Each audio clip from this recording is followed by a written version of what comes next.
Heading है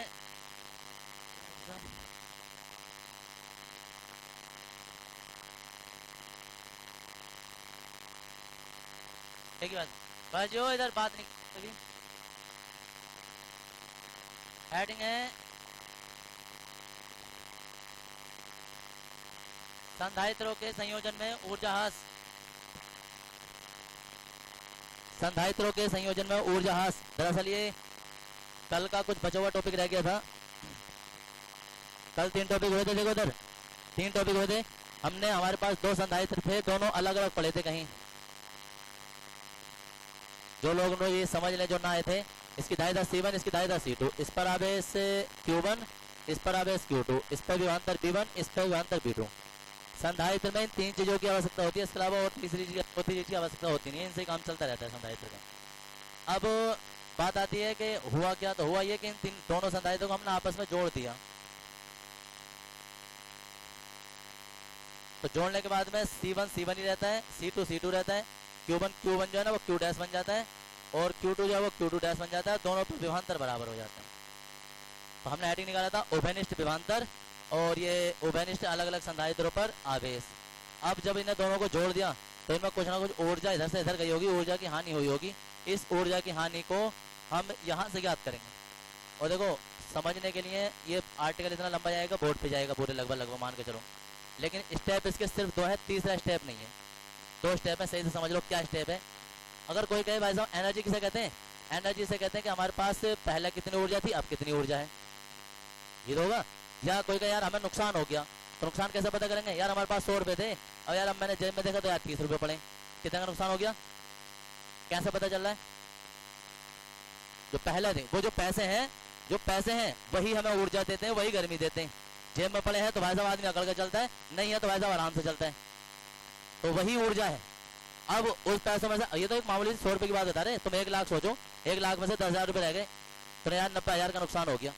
कैसा पता चला, क्या जो पहले पैसे थे और जो बाद में पैसे, दोनों में से हमने घटा उठा के निकाल लिया। समझ में आया कैसे हुआ है। तो अब हम इन संधारित्रों की ऊर्जा, इसकी ऊर्जा, दोनों की ऊर्जा, पहले प्रारंभिक ऊर्जा निकालेंगे, यू प्रारंभिक। सोचो वो हमारे पास 100 रुपए थे जो जेब में पड़े थे, फिर बाद में हम निकालेंगे यू अंतिम, कि यार अंत में कितने रह गए। तो अंत में सोचो हमारे पास 60 रुपए रह गए, कितने का नुकसान हो गया, 40 का। कैसे पता चल रहा है, इसमें से घटाएंगे। तो बस ये 2 स्टेप है, तीसरा स्टेप लगाएंगे नहीं। पहले जोड़ने से पहले, मतलब संधारित्रों को जोड़ने से पहले ऊर्जा कितनी थी, संधारित्रों को जोड़ने के बाद ऊर्जा कितनी है, दोनों को आपस में घटा देंगे, आंसर आ जाएगा। समझ में आ गया कॉन्सेप्ट क्या है। ऐसे बोर्ड पे देखते रहना बिना बातें किए हुए, क्योंकि आर्टिकल जब चलता है ना तो थोड़ी दूर तक जाएगा ही। और इसके वो मत गिनना कि साहब 2 पेजों में गया, इतने पेजों में गया, कॉन्सेप्ट यही है। अब देखो क्या करना है, हमें हम कहेंगे सबसे पहले जोड़ने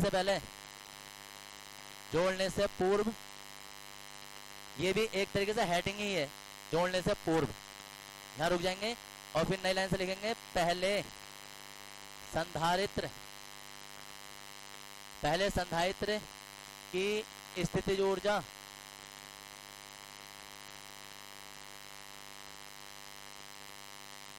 पहले संधारित्र की स्थितिज ऊर्जा हम यू निकालते हैं तो बताएगा कितनी आई है संधारित्र की ऊर्जा।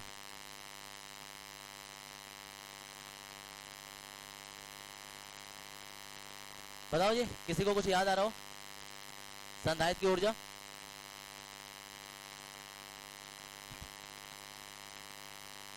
संधारित्र की ऊर्जा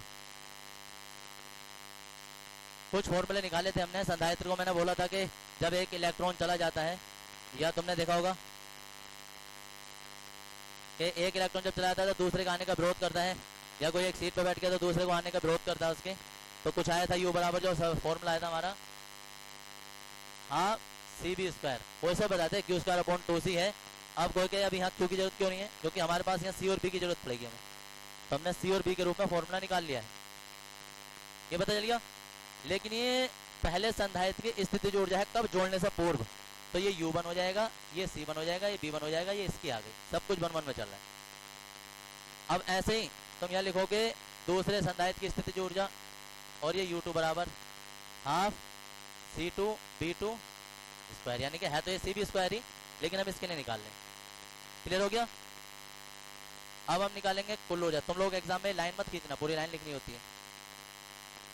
कुल प्रारंभिक ऊर्जा, प्रारंभिक पूरा लिख दो। कुल प्रारंभिक स्थितिज ऊर्जा, स्थितिज, कुल प्रारंभिक स्थितिज ऊर्जा, और वो यू प्रारंभिक करके लिख देंगे हम, यू आई भी लिख देते हैं इनिशियल वरना प्रारंभिक, और ये आ जाएगी U1 और प्लस U2, ये दोनों पहले पहले में हम जोड़ दिया। U1 का मान खोल देंगे, half C1 B1 square plus half C2 B2 square.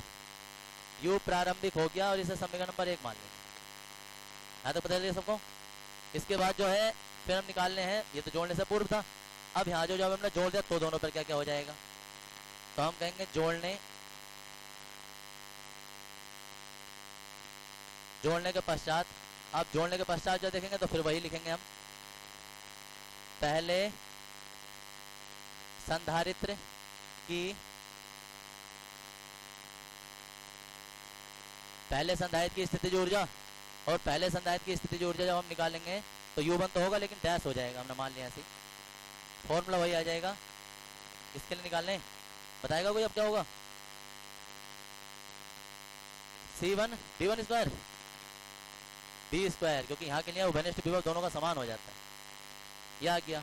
फिर अब हम निकालेंगे दूसरे संधारित्र के लिए, और दूसरे संधारित्र के लिए U2 बराबर, तो इसे डैश कर देंगे हाफ, बस ये C2 चेंज होगा, B दोनों में सेम रहेगा। फिर हम कहेंगे कुल अंतिम ऊर्जा, अंतिम स्थितिज ऊर्जा,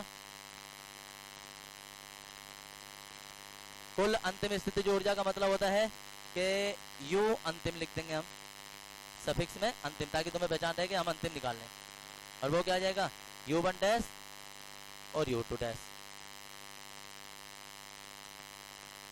अब इन दोनों के मान ये जोड़ देंगे हम, तो 1/2 C1 B स्क्वायर और 1/2 हो गया C2 B स्क्वायर।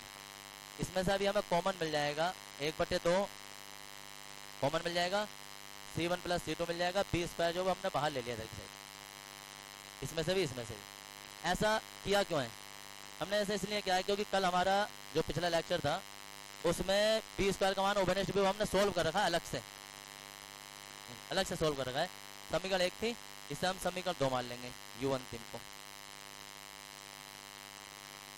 अब हमें B का मान लगाना है, B का मान लगाना है तो हम कहेंगे कि उभयनिष्ठ विभव जो होता है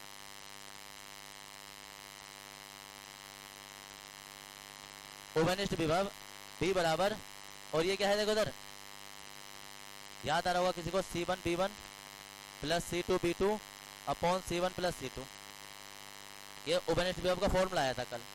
ये B का मान उठा के जो वो हमें यहाँ लगा देना है, उसका भी स्क्वायर होगा इसमें, ठीक है। तो समीकरण 2 में हम मान लगा रहे हैं, यही देख लो।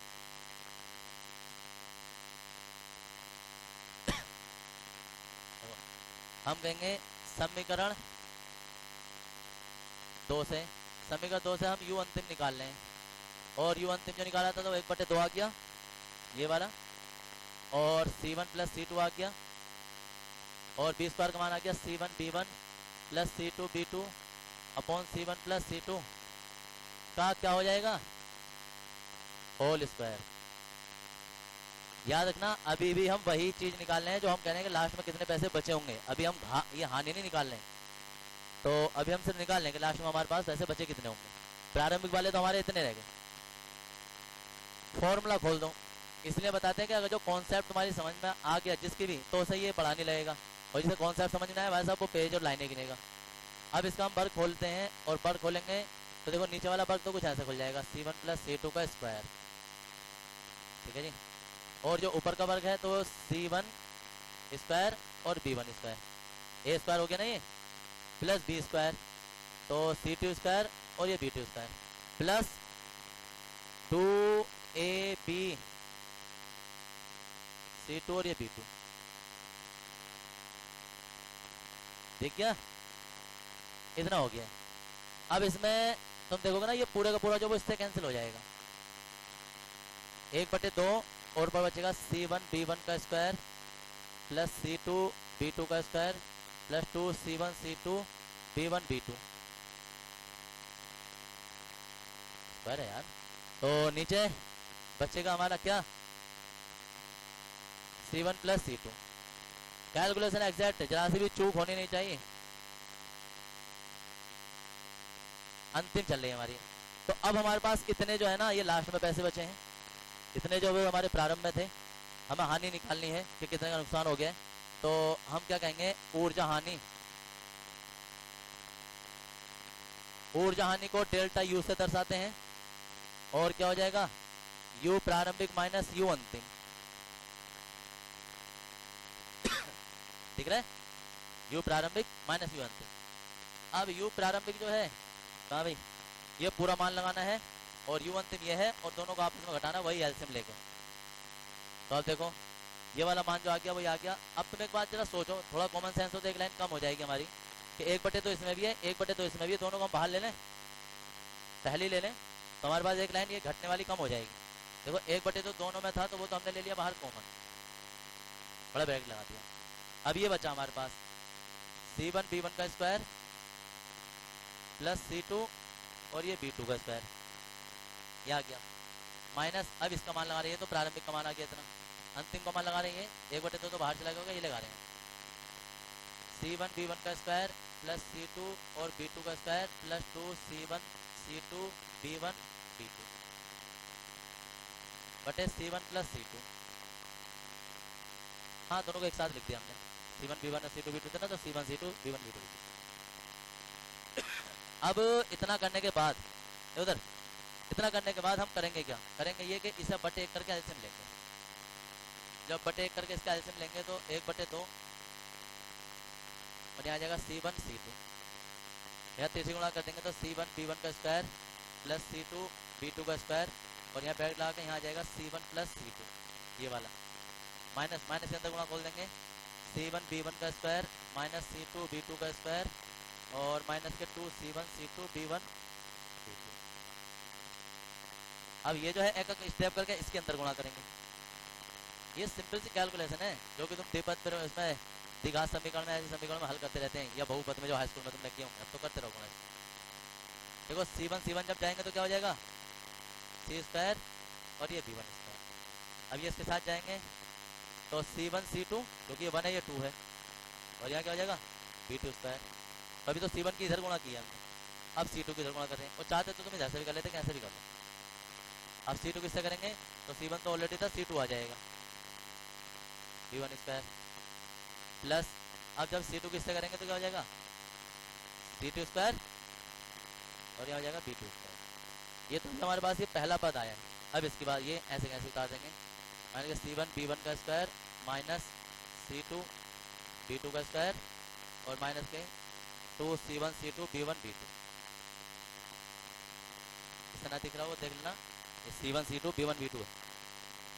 अब इतना करने के बाद में जो चीज़ अब कटेगी वो कट जाएगी, तो एक तो तुम्हें दिख जाएगा ये कट जाएगा, और C2 square B2 square C2 square B2 square ये कट जाएगा।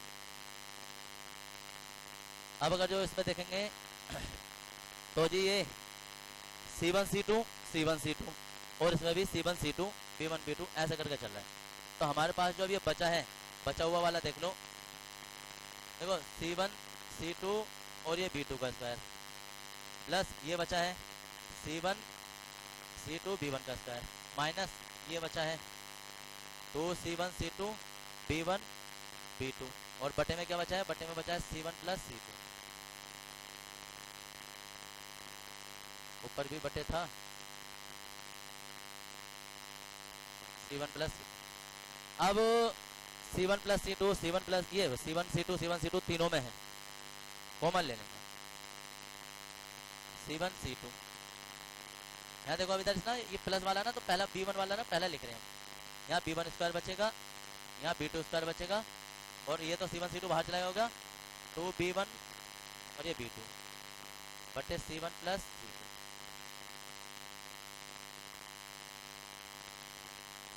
B1 square B2 square minus 2B, क्या बनना है ये A square plus B square minus 2AB का फॉर्मूला तो 1/2 C1 C2, और जो नीचे ना ये भाई ये तो सब बटे में होता है, यहाँ लिख दो यहाँ लिख दो, गुणा में है तो हम जरा सी वाले पद ना एक साथ लिख रहे हैं, C1 C2 और ये C1 प्लस C2, और इनटू में ये बन जाएगा B1 माइनस B2 का स्क्वायर, और यही ऊर्जा हानि होती है डेल्टा U बराबर जब दो संधारितों को आपस में जोड़ा जाता है। अब अगर तुम इसे ध्यान से देखोगे ना, ध्यान से, तो ये दो संधारितों के लिए तुम्हें ऐसा लगेगा बड़ा टफ सा फॉर्मूला है, जबकि ध्यान से देखने पर तुम्हें ऐसे लगेगा अगर ये दोनों संधारित एक ही होते तो फॉर्मूला बनता 1/2 CB स्क्वायर, जो कि हम स्टार्टिंग में लिखा था। दो संधारित रहे तो रूप बदल गया बस, लेकिन फॉर्मूले का आकार जो है वो वही है कि जो C वाले पद है वो बिना घात के हैं, और जो B वाले पद है उन पर स्क्वायर हो रहा है, और बाकी 1/2 तो दोनों पे ही, तो हाफ CB स्क्वायर बन जाता है, ये हमारा फॉर्मूला बन जाता है। तो इस तरीके से संधारित में ऊर्जा हानि होती है। इसके बाद लास्ट टॉपिक और रह गया वान डी ग्राफ जनित्र, इसे उतारेंगे। उतारने का सबसे अच्छा प्रोसीजर, सबसे अच्छा तरीका ये है कि तुमने यहाँ समझा था, बहुत अच्छी तरीके से समझा था, जिसने भी समझने वाले ने समझा था, और जब समझ लिया है तो इसका मतलब बिना देखे तुम्हें करना चाहिए पूरा आर्टिकल। कहीं अटकते हैं तब देखना चाहिए बोर्ड की ओर, उसे कहते हैं एक्सपर्ट आदमी, जो देखे ही ना, गलत मत उतारना तो हैं